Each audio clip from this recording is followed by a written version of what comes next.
Welcome to deep insights. आपको स्वागत करते हैं हमारा और एक सेशन में, जिसमें हम जानकारी लेंगे एंशिएंट हिस्ट्री के बारे में। तो इससे भी पहले हम एंशिएंट हिस्ट्री की क्लास कर रहे थे, लेकिन आज का जो टॉपिक है वो है काफ़ी इंटरेस्टिंग कैसे? देखियो, इतिहास को जब हम थोड़ा सा मन लगा के पढ़ेंगे तभी वो इंटरेस्टिंग लगेगा। ऐसा नहीं कि इतिहास है बोरिंग होगा, नहीं, इतिहास ऑल्सो कैन बी इंटरेस्टिंग। लेकिन ये दो चीज चाहिए।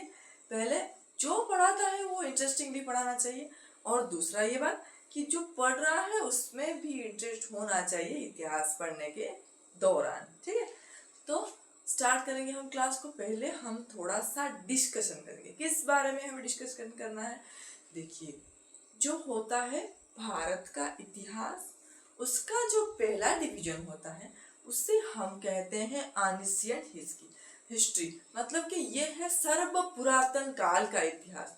ये एक ऐसा टाइम है इतिहास का जो कि जिस जिस जो जिसके जो स्तर है, जिसके जो डिवाइडेशन हुए हैं, इस डिवाइडेशन में हमको बहुत सारी चीज़ों के बारे में जो है जानकारी मिलती है।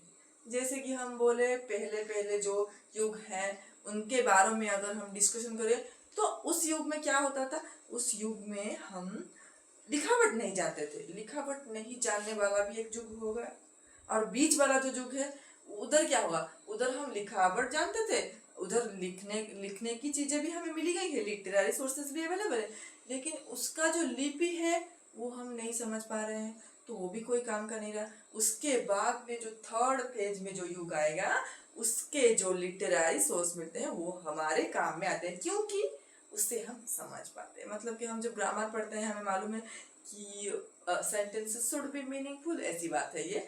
तो हमें जो चीजें मिली है जो वो अगर हमारी काम में नहीं लगी तो मतलब उसका कोई फायदा नहीं हुआ ना। यही ऐसी ही बात है। तो पहला जो युग है, पहला युग जो इतिहास के जो 3 स्तर से जो पहला सबसे पहला युग, ऐसा ऐसा इधर इधर जो हम डिस्कशन करेंगे, इधर क्या होता है, जो इधर कोई भी जानकारी इधर मिलती नहीं लिखन से, लिटरेरी सोर्स से कोई जानकारी हमें नहीं मिलती।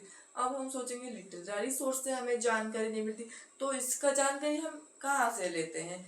कि आदिम काल में जो इंसान था वो पहले आदि मानव था, ओरांगोटांग का वंशज था, उसके बाद जो चिंपांजी का वंशज था हम बोलेंगे, और फिर एक टाइम आया, फिर एक दौर आया, होमो सापियंस का आविर्भाव हुआ जो कि हमारे पूर्वज थे।